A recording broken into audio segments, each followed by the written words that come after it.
materials. Where we have the issue with the trades is the next line of evidence we want to bring in here. It wasn't simply they were working in a guild, in a trade. The city was filled with paganism. These pagan feasts with which immoral practices were associated were held, and therefore the nature of the guilds was such that they were opposed to Christianity. What are we saying here? That we separate in most of our jobs our work from our private lives. You go to work, you do your thing, you're expected to get on with that business. You leave there, you go to your house, and what you do after hours is pretty much up to you. It was not that way at this time in Thyatira. Your guild, your profession was mated with pagan ritual and lifestyle. So you were expected as a contributing part of your guild or trade craft to also be involved in the spiritual pagan worship. Why? Because the mindset of the world at this time was that the, quote, gods, or the gods that you worshiped or celebrated, smiled upon or frowned upon your income, your way of living, your crops, your harvest. And you can go down to any civilization and you will see this pattern. You will see this pattern enacted, that the superstition of the individual was that if we offer up certain sacrifices or recognize certain gods, our income will increase. Our crops won't fail. The fish will be plentiful in the bay, in the stream, in the oceans. And we have seen this time after time after time, even in some of the movies that we have seen over the years. This mindset of theology is that we must offer some kind of appeasement to something that we're calling God in order to get a good harvest. So it was in Thyatira. It was overrun with tradespersons, and those tradespersons were all included in pagan worship. We're going to get to another point regarding that, but just hold that in the back of your mind, if you will. So Christianity sets itself up against paganism because we know that Christianity proclaims the one true God. Christianity comes as this new religion forcing itself out. And I only use the word religion lightly because that's the one we travel with, that people understand. Christianity is about relationship. It's not about religion. But in terms of definition as to what it was in the midst of Thyatira, it becomes the new guy on the block. Christianity comes into Thyatira and begins to say, Jesus is God. Jesus is the only way to God. And if you are to find salvation, you must find it in him. So immediately Christianity is juxtaposed to paganism. We've been worshiping all these gods for years. We've been having our celebrations, having our feasts, and this immoral practice that we're going to talk about next, this is a center part of our worship. So what are you saying to me with your new Christianity? I can't do that anymore? According to Acts 19:10, Paul may have preached there while he was living at Ephesus, but this is uncertain. It's a historical maybe. This is plausible. It is possible that this happened, but no hard factual evidence that actually happened. Yet Christianity reached there at an early time, as we've just said. It was taught by many of the early church that no Christian might belong to one of the guilds, and thus the great opposition to Christianity was presented. Another temple at Thyatira was dedicated to Sambeth, or some say Samboth. And at this shrine was a prophetess. Listen to the story, how it goes here. That at this other shrine in Thyatira, there was a prophetess. By some, it is supposed that this is the individual represented as Jezebel that we just read about in Revelations 2:20, who uttered the sayings which this deity would impart to the worshipers. That's taken from the International Standard Bible Encyclopedia, those two excerpts.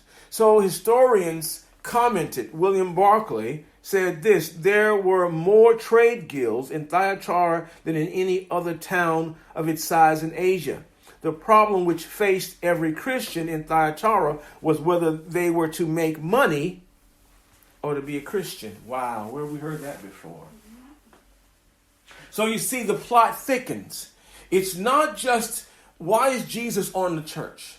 Why is Jesus critiquing the church? Why is Jesus saying these things about the church? You pull back and you see the backdrop. He's entering into a city that is rife. It is overrun with paganism. He introduces himself, when I say himself, I mean Jesus, as a preached entity in the midst of false gods. He breaks through all of that. The gospel begins to declare and announce there is one God and one way to that God through his son, Jesus Christ. And people like you would pushing up through a still form of water. You just erupt out of it and they fall back away from it. This is unheard of. You're telling me you've gone from a state of mingling and commingling. You're telling me there's one way? There's got to be some flex here, Jesus. You can't be that rigid. No, I am the way, the truth, and the life. No man comes to the Father but by me. So he interrupts what's going on. The tradesmen who now hear the gospel recognize that Christianity is not just a choice of deities. Christianity carries with it a lived lifestyle that is completely incompatible with the pagan lifestyle. Beloved, this is why we come to the road called compromise. A compromise can only be established when there are more than one choice or way in which to go. The compromise can only be established if there are at least two different varying ways that we can amalgamate or put together or connect. If there was only one way and no other options, there would be no option to compromise. So there is something being offered on the left and something being offered on the right. And the new believer in the middle is being told, you must choose.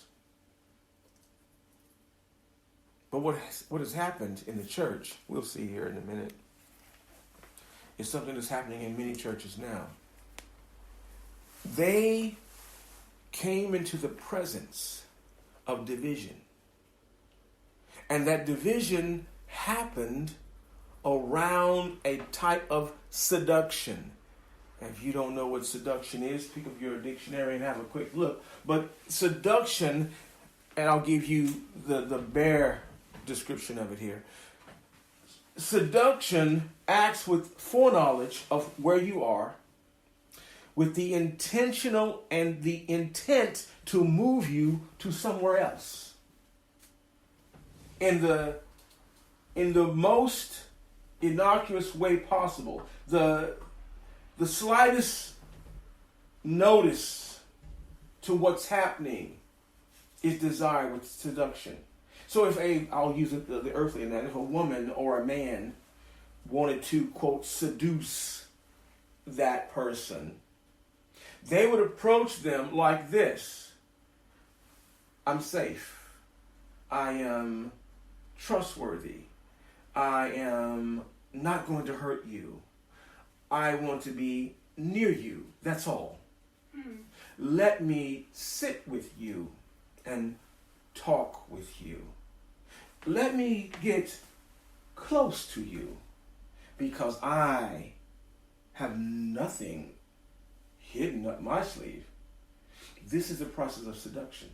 Seduction doesn't beat on your door and say, hey, you, come out, I want to jump on top of you. No, seduction doesn't do that. Seduction eases subtly, craftily, stealthily. It moves into position with your emotions, with your mind, with your feelings. So the church in Thyatira, Jesus breaks out. Let me ask a question to those listening. You don't have to answer out loud, but entertain the thought. Do you think they didn't know that Jezebel was in their midst? Do you think they were totally ignorant? And that Jesus saying it was the first time they heard it? Oh, I didn't know Jezebel was here. Of course they knew. And I'll break it up in a minute, she had been active long enough to produce an effect in the church. So of course they knew she was there. But what were they doing about it is where the point of Jesus' finger comes to the church. He says that my eyes are like a flame of fire and his feet like fine brass. That means there's an illumination. Yes, we use colloquially, fire cleanses, fire purges, fire destroys, fire burns all. When you introduce fire to something, it reduces it to charcoal or its natural element. It resists. It fights against. If you put fire on wood, it will consume the wood. If you put enough fire, it will evaporate water. If you put even a hotter fire, it will melt steel. It will melt any metal on earth. If there's enough fire. So Jesus comes and puts the fire, the flame of his eyes on the situation and reduces all of the subtlety of seduction. Melts it away. Brings it down to the finest point of this is your problem, Thyatira. It's not your goodness. It's not your works. It's not your patience. It's not all those things that I listed that you're doing well. This is your problem. You have this witch in your midst.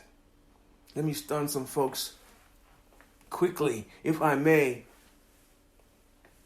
There was a comparison to this statement made by Jesus, which could have been why he made it.